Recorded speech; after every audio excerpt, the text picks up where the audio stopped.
চিনি পোড়া বেলের শরবত। নামটা শুনতে কি মজা লাগছে না?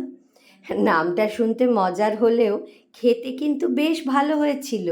একটা সুন্দর ক্যারামেলাইজড ফ্লেভার, প্রত্যেকটা চুমুকেই সেই স্বাদটা পাওয়া যাচ্ছিল। আসলে প্রতি বছরই গরমের সময় দু একবার এই শরবতটা বানিয়ে থাকি, কিন্তু এবছরই প্রথম মনে হলো এই নতুনভাবে, বলা যায় নতুন স্বাদে মিল্কশেকটা একবার বানিয়ে খাই। বেলের শরবত তো মোটামুটি সবাই বানাতে জানে, সেটা আমি জানি, কিন্তু এরকম ক্যারামেল সস মিশিয়ে একবার খেয়ে দেখো, নিশ্চয়ই ভালো লাগবে।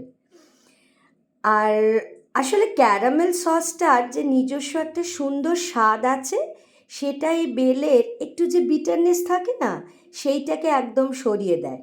তবে একদম শেষে যদি একটু চকলেট সস উপর থেকে গার্নিশ করে দাও, তাহলে তো সোনায় সোহাগা, স্বাদ আরও দ্বিগুণ বেড়ে যাবে। আজ তাহলে আসি, আবার অন্য কোনো নতুন রান্না নিয়ে তোমাদের কাছে হাজির হব, নিশ্চয়ই অন্য কোনো দিন। সবাই ভালো থেকো, নতুন বছর সবার আনন্দে কাটুক এই কামনা করি। ধন্যবাদ।